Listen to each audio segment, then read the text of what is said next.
안녕하십니까 여러분. 시사 경제를 쉽게 풀어드리는 뉴스 읽어주는 박교수입니다.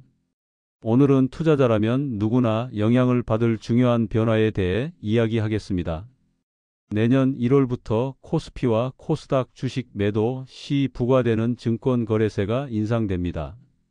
언론에서는 드디어 올 것이 왔다고 표현할 정도로 시장에 관심이 집중되고 있습니다. 증권거래세는 주식을 팔 때 자동으로 부과되는 세금입니다.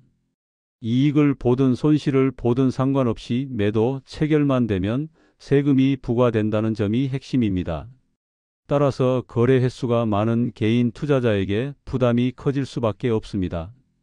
이번 인상으로 가장 큰 영향을 받는 곳은 회전율이 높은 종목들입니다.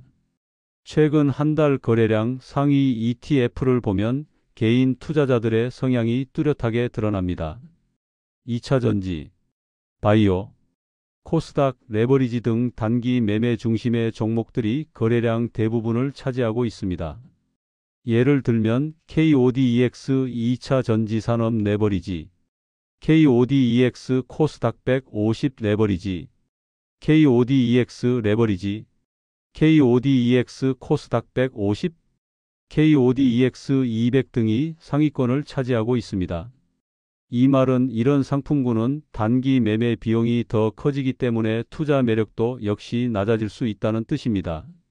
특히 코스닥 시장은 충격이 더 클 것으로 전망됩니다. 코스닥은 구조적으로 단기 매매 비중이 높고 유동성 변화에 민감합니다. 이런 시장에서 거래세가 오르면 유동성 축소, 호가 간격 확대, 체결 불안정성 상승, 중소형주 변동성 확대 등이 나타날 가능성이 높습니다. 증권업계 관계자들은 기관 중심인 코스피보다 개인 비중이 높은 코스닥에서 부작용이 더 클 것이라고 우려합니다. 개인 투자자들이 거래 부담을 느끼면 거래 자체가 줄고, 거래가 줄면 가격 변동성이 더 커지는 악순환이 생길 수 있다는 의견입니다.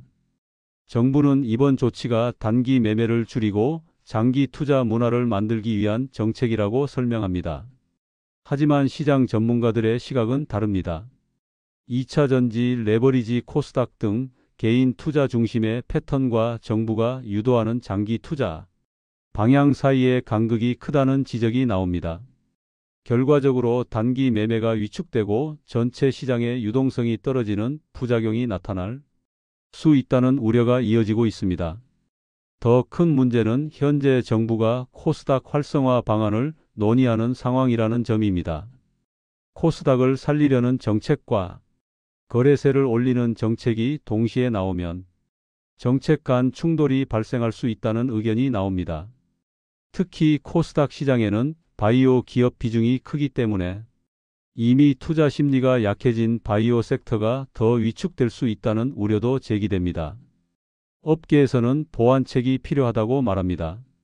코스닥 벤처 펀드 소득 공제 확대, 연기금의 코스닥 투자 시 거래세 면제, 혁신기업 상장 기준 완화 등 추가 인센티브가 필요하다는 의견입니다.